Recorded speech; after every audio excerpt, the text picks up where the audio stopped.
Marcus Tate here. You're watching Tates Talk, episode number 4. Today I'm flying solo by myself. We are continuing on from last week's episode where Amy and I talked about our planning and research methods for planning a big trip out west. We were gone for 2 months.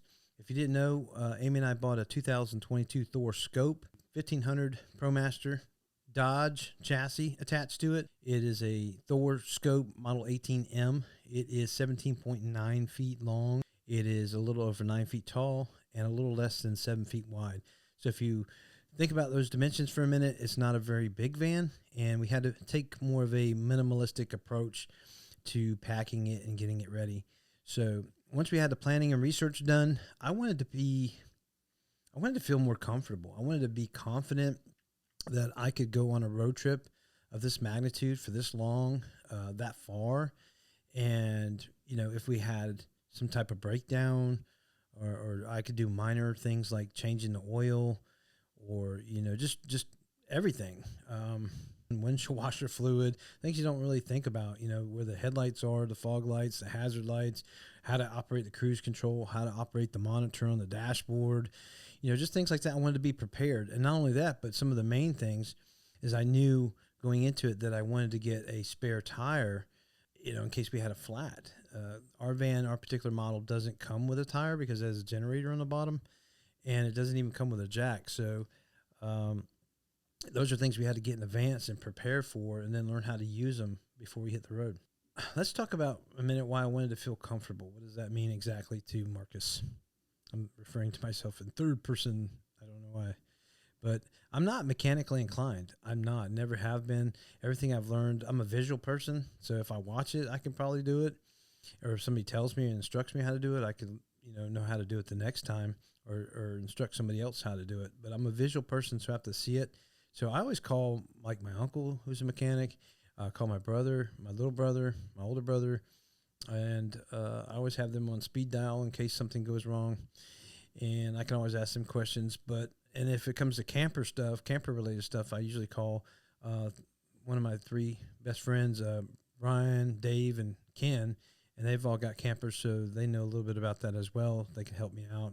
So it's also good to have a emergency contact list on board with you before you go. We were planning a 2-month trip that was going to take us far away from home. We're going to visit and drive through 21 states, maybe more. I just wanted to be prepared as much as I could for the trip.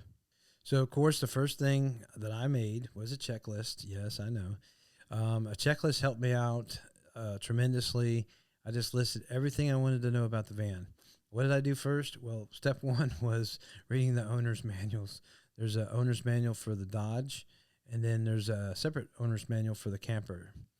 And I just went through it page by page, and then learned where the index was, the contents, how I could find stuff in there that I needed to. Highlighted some of the major areas like oil, what kind of oil it takes, you know, how often it needs to be changed, what kind of gasoline it takes and can take. Because when we got out west, we had lower grade of fuel that we were putting in. Usually it's 87 here in Florida, and out west it was 86 and 85 at some times. So if you don't know what kind of fuel to use, that's important, or even how to put fuel in your van. It took me a couple of minutes just to find where the gas tank was hidden, the cap, and take it off and put gas in it when I first got it. So just little things like that. I wanted to know the basic operations of the van, like headlights, fog lights, hazard lights, how to work the cruise control, how to work the emergency brakes, how to jump start it, how to work the monitor on the dashboard, you know, to monitor the pressure in my tires. Because I learned quickly, when you get out there in the heat, like in the deserts, like in Big Bend, your tire pressure is going to go up a great amount. When you get in colder weather, like we were Wyoming and in Montana and in South Dakota, it was the tire pressure went down, of course. So you have to know where that needs to go at all times, whether you should inflate it or deflate it or just leave it alone. So those are important basics I wanted to know before we hit the road, and it just made me feel more confident and comfortable during the trip. So I started with a spare tire setup. A lot of people have asked questions about this as well. I wanted a spare tire. Just traveling across the nation and gone for this long, this trip of this magnitude for us was big. and I wanted to have a spare tire. Knock on wood, we didn't get any flats. We didn't have any problems with the tires. However, I wanted it just in case, be prepared. I wanted a tire mount. I wanted it mounted. See, our van has a generator underneath, so it doesn't come with a jack or a spare tire. So you have to get all that stuff ahead of time, pay for it, and then you have to figure out how to use it. So I really wanted the one with the ladder that goes on the rear door of the van. Has a tire mount, and then you can relocate your tag and your tag light. It's just really cool. You could open the doors so it wouldn't get in the way. But most of the ones I found, we don't have a custom shop here close to the area. I live in Florida. So a lot of it I saw was in California, and it would take weeks, maybe even months to get these items ordered. And we will eventually get them. I'm definitely going with that. I opted to get a spare tire, a tire mount, and a hitch setup for the van. So I started with the dealership, and the dealership wanted $600 flat just for the tire itself. And I was like, oh my gosh. So I knew I had to get a hitch, some kind of hitch extension, because there is a hitch in there, but it's way underneath the thing. So you have to get an extender to put a tire mount on. So I had to get a hitch extender, a tire mount itself, the tire, the rim, and special lug nuts, because the van takes special lug nuts too, not your typical lug nuts. I had to special order those. So even all that. So I ordered it all. I looked it up on Amazon, a lot cheaper. The tire was only like $140. The rim was $100 and some dollars. I have it all linked in the description below for you if you want to check it out. I got a Curt tire mount. I had used Curt products before, that C-U-R-T. I had used those before, so I was pretty comfortable with those on my other campers. And I got this hitch extender too, which was only like less than $30. So the whole total of the package was way less than the $600 for one tire at the dealership. So it was just crazy, I thought. But I ordered it all on Amazon, got it all in, and then I practiced putting it on. Oh, I went to Walmart and got 2 locks for the hitch. One for the back and one for the extender. So 2 locks. They're like $20 a piece. I got the better ones and a whole bunch of more keys to hang on to. So got a big key ring, put all these keys on them. You can even label them if you want to get creative. I didn't have any problems. Well, I can't say I didn't have any problems. It was a pain in the butt because the hitch is right in the center of the back. And so I had to take the tire off each night to get in there to the storage area where it had the hose and the electric. So if I was hooking up the hose and electric, I would have to take the tire off. And then I just set it aside to the side of the van, and nobody ever messed with it and never had any problems. I guess they could have stole it if they wanted to, but they didn't. But it was kind of a pain in the butt having to take that on and off. But other than that, it worked out great. Didn't have any issues, and I had a spare tire in case we needed it. Eventually, we'll have a ladder that goes up and down here. It has a tire mounted to it. The brake lights and tag light are on the tire, so it's gonna look really cool. It'll be on this one door, so we'll be able to swing it open. Right now, we have the Thule bike rack on here, the Thule. So not much room there with that on there. But so what I did is, this hitch is not long enough, so I bought this receiver. This extension. I attached it to this bar. It's a little dirty still, but see, that slides right into that extender. Now, this is the part why it's a pain in the butt, because if you want to open those back doors, once you put this on, you can't open the back doors. And it's heavy, so it's a pain in the butt.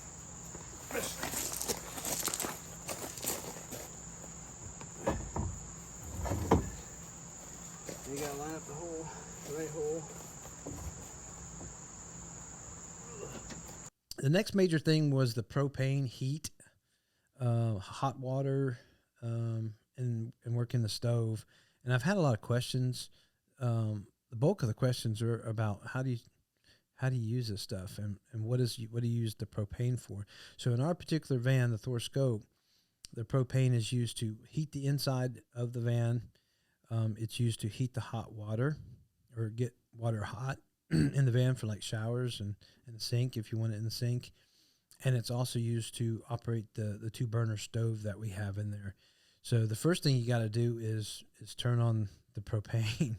There's a source outside. Well, actually, even before you do that, we went to Gander, I think it was. There's Camping World has it. There's a few places, different places. You have to call them in advance before you go out there, but they can fill it for you. A person has to be qualified to fill it because it can be very dangerous filling it. I watched the whole operation. I was like, oh, I'm not sure that I want to mess with that. But he filled our tank. I turned the propane on. I made sure to test, the lines in it to make sure it was working correctly, that was turned on correctly. You turn it on outside by the driver's door underneath. There's a red light that comes on that indicates that your propane should be working inside.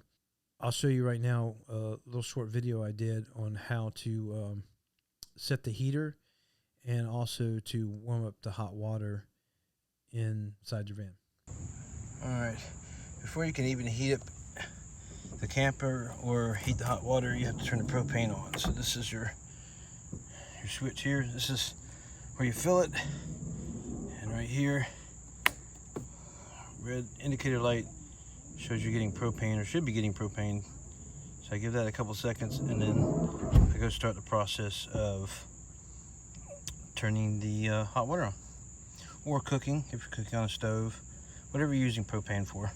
In this particular van, use propane for stove, for hot water, and for heating up the van itself. Then you want to make sure that's off before you take off. All right, I'm going to show you how to turn on the hot water. So this is the Truma right here. What you want to do is hit this, and you'll see a van, and this is your hot water here, and these are the fans. So you want to go here, you just twist the knob to the right, and you push down on it. Now it gives you some choices. It's on off. You can turn it to eco, you can turn it to hot, or if you want the hot water to get hot really fast, you turn it to boost. When you're done, push the button again, you'll see it blinking. When it stops blinking, the hot water is ready to go. And you'll also start to smell the heat in the van a little bit. It's perfectly safe, but so it'll stop blinking, it'll be solid. It'll automatically go off after a while, or you can come back in here after your shower and go back into it and turn it to off. Boom, good to go. To do the van heater, you go to the van icon, push it in, same principle. And you can turn it to whatever temperature you want it, and then make sure you turn it off. You can always go back to the main screen by pushing this button. So, pretty simple process. You can also use, I don't know if you can use the app to turn on the hot water, but there is an app that comes with it, with our system in there, and the app works great for setting like the air conditioner, if you have dogs inside there, or you just want to keep it cool. A lot of people ask about the refrigerator. The refrigerator runs on battery, so as soon as you start the van, the refrigerator is getting cool, and it has a little ice box in the top too, and it's bigger than you think it is. It's a pretty good sized refrigerator. We didn't have any issues putting all our drinks in there and our foods in there. You have to, again, learn how to pack it in there. So you have to practice that stuff, or you have the right containers for it. A lot of this stuff is listed in, like I said, in the description below, and it will be listed in a separate section on our website soon. The microwave, people have asked me about that. The microwave only works when we're plugged in to electrical source. It does work on the generator, so you don't have to have electrical source. You can have the generator running. You can't run like the microwave and the air conditioner at the same time. You have to cut the air off and then run the microwave. It's kind of a pain in the butt, but we don't use the microwave a whole lot, just here and there. Let's check out the stove. The stove is a 2-burner stove. You got to have the propane on first. You have to ignite it, get it going, and then the burner, it gets hot, so you want to turn your flame down, and be careful when you have cooking stuff with grease and stuff. There's a fan in the middle that you can open once we get the motor fixed. I have to hand crank it right now, but once you get the vent open, you can turn on the fan, and it'll suck it out. It sucks out all the smoke and stuff. There's a fire alarm in the van, and also carbon monoxide indicator in the van as well. They have these little temperature gauges above the bed. There's like little black things. I thought they were hooks or some type. I didn't know what they were. They're screwed in, but it monitors the temperature in the inside the van. It's pretty cool. Hopefully that answers a lot of questions. You can also open up the doors. Like when I'm cooking, I usually have the sliding door open. I'll open up the back doors and I'll turn the fan on. And then there's another slide window that I can open. You can roll down the front windows if you want. Just make sure you be careful when you're cooking on the stove.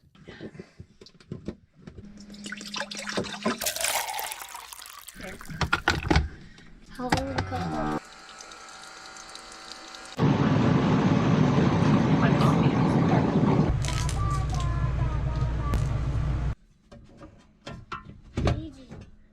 And red, and finally almost fully hidden black.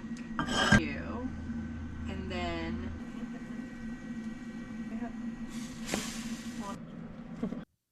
All right, let's go into the next section. The next section we're going to call the bath, the shower. Amy likes to call it the bath, even though there's not a bathtub and there's just a shower.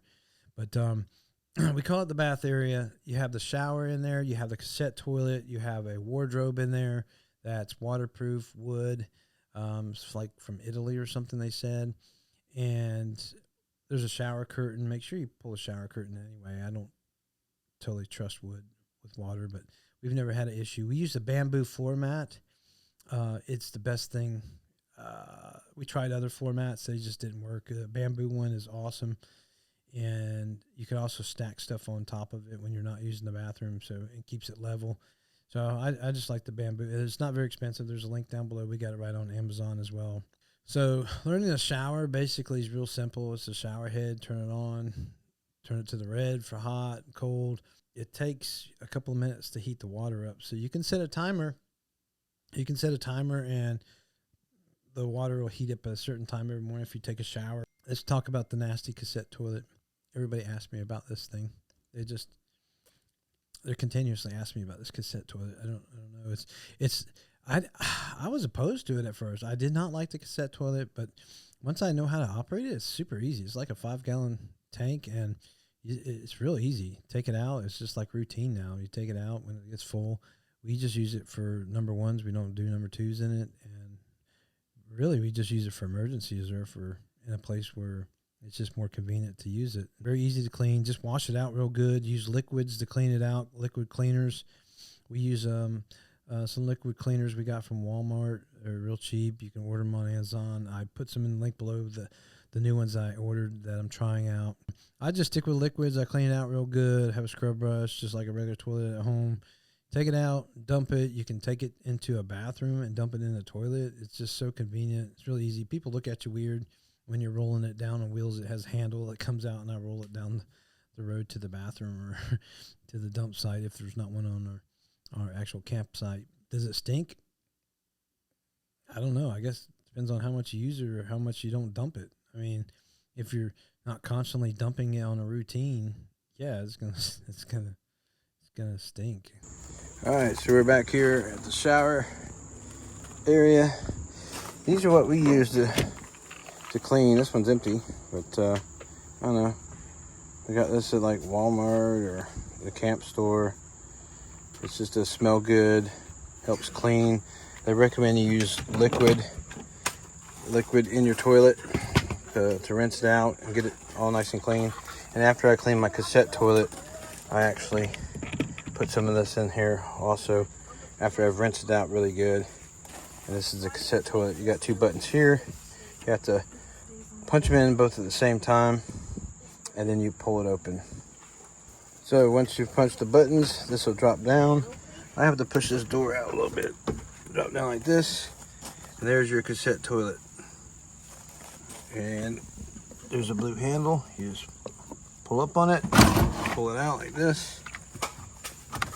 There's another handle. Voila. That is the cassette toilet.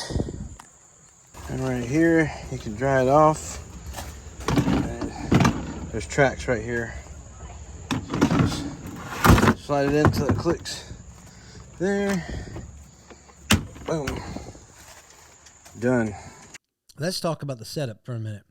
And the setup section is basically turning on the power and turning on solar power, knowing how to turn on your Wi-Fi, your MiFi, how to open the bed, put the bed up, knowing where your windows are, how your locks work. If all the doors aren't shut in our van properly, including the sliding door, the van won't lock. It won't lock. So it's kind of weird. Sometimes the front door's locked, but the sliding door don't lock. So you just have to work with it and practice it and figure it out, because you want safety when you're sleeping in there at night. You don't want to have the front doors locked and the sliding door be able to somebody to open it or whatever. Turning on the power is super easy. Turning on the power is just, if you're at a site that has full hookups or electricity, it's just one cord. You put it in a certain way. You make sure the power source is turned off when you plug it into their power source, and ours is 30 amp. So you push up to 20 and the 30, and you got the 30 amp. I don't mess with the 50 if there's a 50 amp. I don't even turn that on. I make sure all that's turned off first before I plug it in, and then I turn it on. And then there's a light on our cover on the van that turns blue, and then there's a green light that turns green on the cord itself. And you can get lightning surge protectors. They're kind of expensive, but depends on which ones you get, that you can test out make sure that the campsite is giving you the proper wattage, or whatever the proper wording is for that. So the captain's chairs, once it's just a lever in the front, you got to make sure everything's clear in the middle, and you may have to push the seat forward a little bit or push it back so it doesn't rub on the doors. Put the armrest up and pull that knob, and you swivel the chairs right around. Both of them, you have 2 more seats if you want. I usually leave the driver's seat facing forward, because that's usually our junk seat, we call it, because we'll put everything that's loose in the van in the driver's seat at night. And then, of course, it has shades. You just have to practice. We have magnetic shades that go up from the outside, so you have to get out and open the 2 front doors, and it magnetically sticks to the outside frame, and then you shut the door on there, and then it's a regular window shield dash.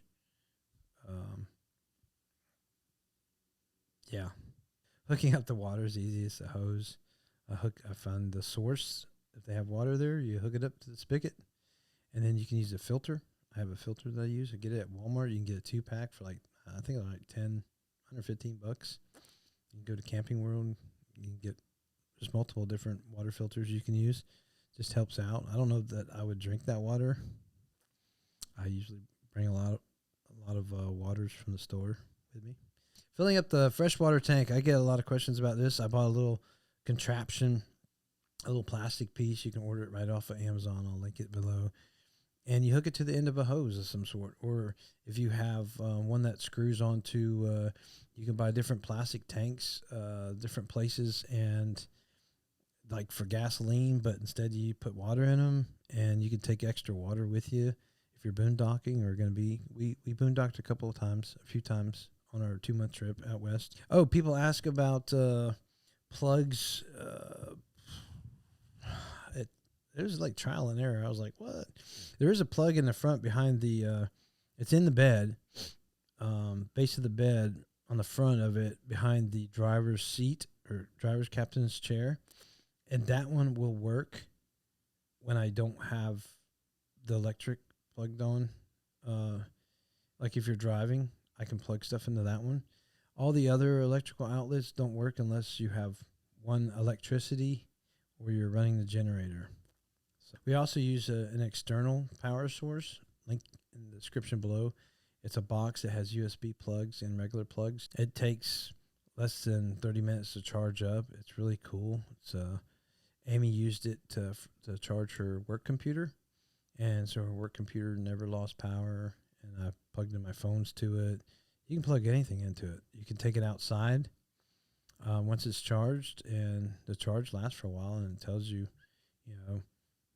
when you're running low, keeps track of it. So you can get all kind of different devices. You can spend thousands of dollars on it, or you can spend a couple $100 on like the one we bought, link in the description below. So basically, that's it, guys, for this week. Appreciate you stopping by. Hopefully, you know, I emphasize the importance of making a checklist, of having some kind of idea, some kind of plan when you're going on a big trip or small trip or whatever. Just be confident. Start with the manuals.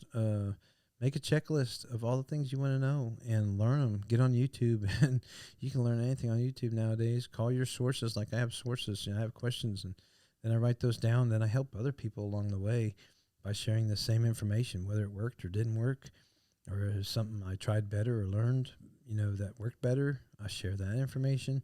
So it's just this is what our community is about, is sharing this information and putting it out there. And hopefully it helps you guys out a little bit. Amy will be back next week in Tates Talk.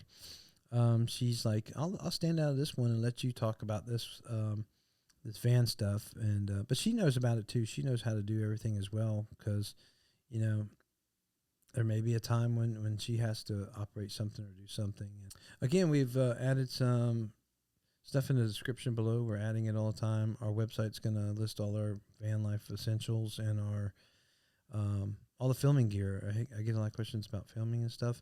That's my passion, is taking photographs and filming our trips and doing other things, other odd jobs that are coming along the way now. And